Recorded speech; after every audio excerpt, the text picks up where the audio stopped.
Hey everyone, welcome back to the channel. Today we're looking at a little Stihl ms180. This was dropped off last week.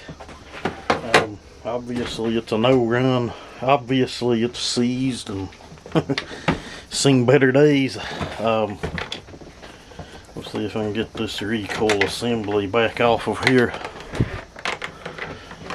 That's just how I done the ropes, and I know it would get lost. It looks like it may need a rope to put back in it.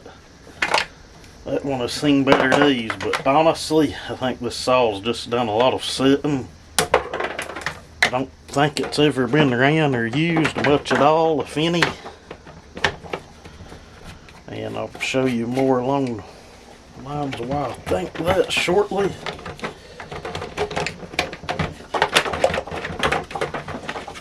But I think it was a straight gas deal. Someone had yanked on the pull rope assembly till they kind of messed all of this up. The pawls for the starter are actually laying down here in the fuel tank. But what we're going to do today is just strip this thing all the way down and see what the culprit is and what it needs. Pulleys there. I don't quite see much wrong with it, but what we'll do is we'll get the whole kit to go back into this, as evidently somebody has robbed the spring out of that, or it's either flew apart and they just kind of tossed it. Let's get the barn chain off, and I think everybody's a fan of these things. Let's see.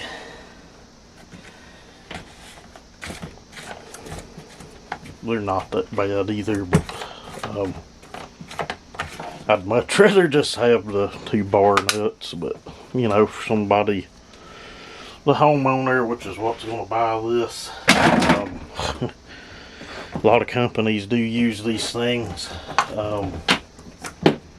They are a handy little saw to have around, but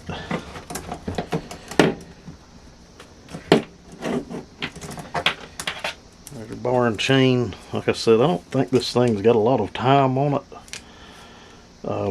I'm willing to bet it's a straight gas deal. I'm willing to bet that's the factory chain. Alright, top cover off. Let's yank the air filter up out of here. Mainly what I want to show is she's all but stuck. Was able to turn it some the other day.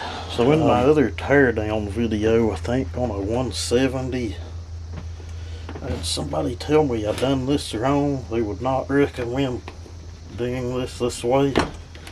I was referring to the AV mounts. Like, I don't know how else you take things apart, but usually it requires a screwdriver or a little pry bar and a little bit of force. Okay, I'm gonna try to get these AV mounts loose. Get the handle off. That's our next step.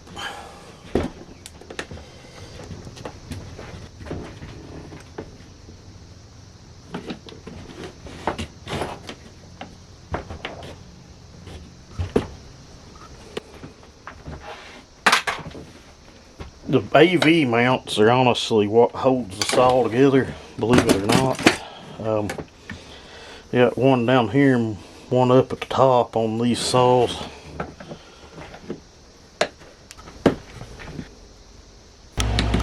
Alright, that's kind of the gist of it. You gotta push those mounts through. And when we put it back together, we will oil those up, and they usually pop back in pretty easy.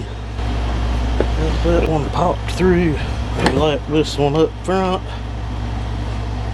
In most cases they pop through pretty easy. Some cases they won't. You'll have to fight with it.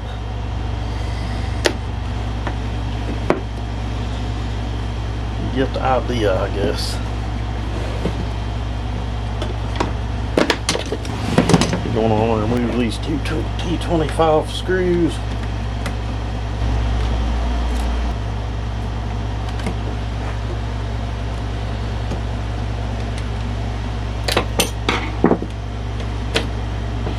I want to take note of how that's together in there.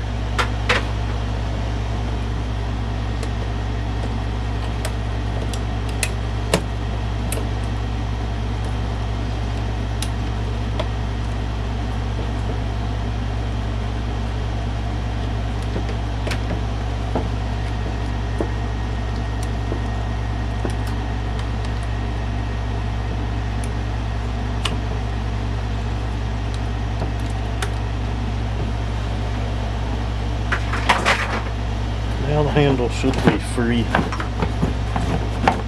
I do have a video showing actually replacing just that handle on a 180, 170. Just taking carb all firebox assembly off. I have 2 nuts.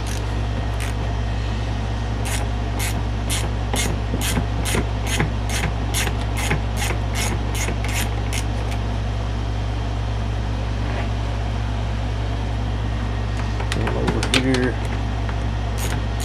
You can get in there and get that out without pulling the handle, but we're disassembling the whole saw, so I went over and took the handle off of it. Like if you needed to do a carburetor swap or something of the sort.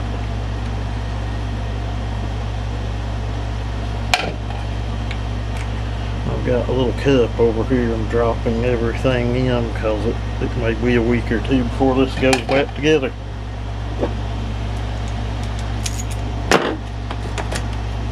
And there's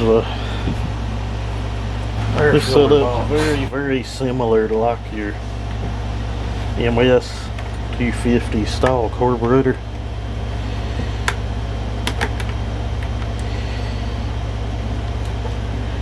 This one kind of has some issues here. Normally all of this will just work right out. There, we're on choke. Usually you can get that right up out of there. So this thing been sitting a little bit stuck, I think. That choke rod out of there. Let's go ahead and get the fuel line off of it. You want to push your fuel line off, don't ever pull. Always try to push it off when you can. Okay, so the carburetor on these should not be difficult to slide out of there, but that one took a little bit of pressure, I'm not gonna lie. So we're gonna pop the master control up out. Carburetor should slide right out. That master control, just push the wire through and just set it over here in our bucket out of the way. Pull our seal ring out, put it in our little bucket. Let's go ahead and remove the coil off of the cylinder.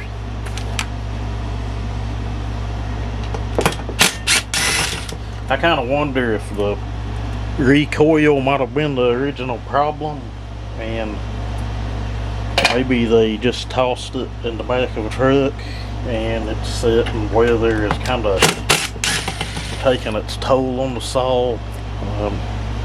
We'll find out. One straight gas, who knows. You can just pull your wiring up through. You can even leave that kill switch spring intact. It's easy enough, just slide in and out. Alright, let's pull the muffler off.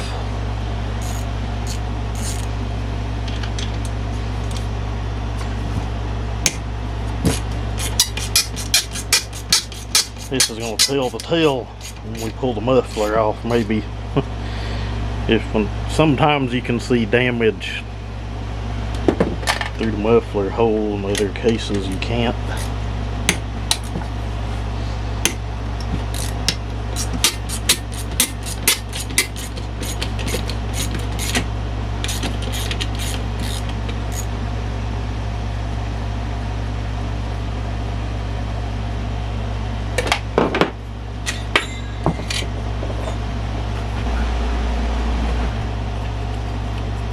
Heat shield, get our bolts, and looking back in there, as of right now we really can't tell much of anything. Could be a bearing seizure.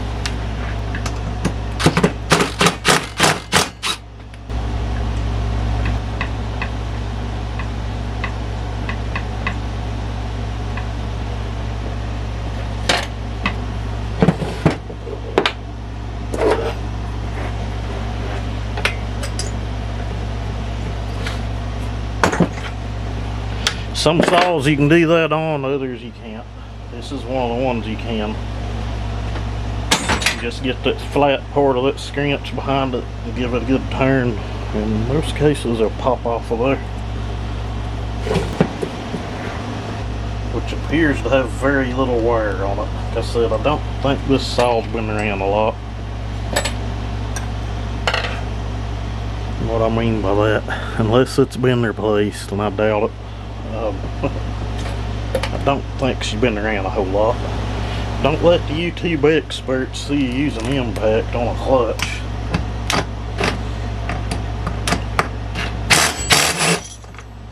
Although it doesn't hurt anything. I mean, we sheared that flywheel key right off. Really had people tell me that.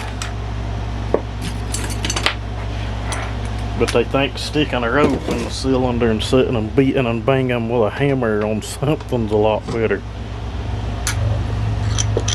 Again, you guys will be very surprised. Remember that dust shield, that's the orientation on how it goes. And we're going to have a worm gear. Just put it in our little bucket of stuff. And honestly, I think I'm ready to pull the bolts out of the bottom.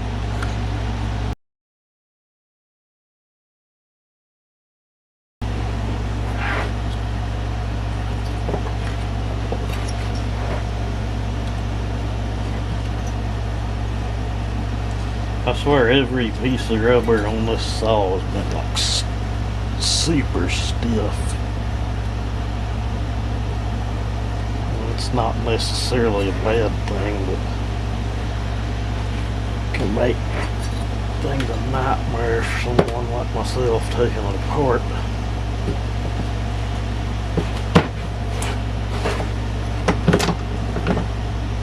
And there's our engine out. No real need to take the oil or fuel tank out. This one, the fuel line looks like new in it. We're just going to leave all of that intact and just set it over to the side. Okay, so what we're going to do is remove the 4 T27 screws out of the bottom of the crankcase pan.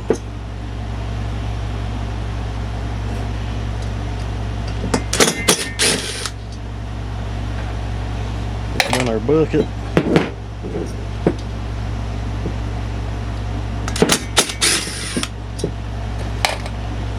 I'm just curious as to what is actually seized. I bet it's the bearings. Could be the piston.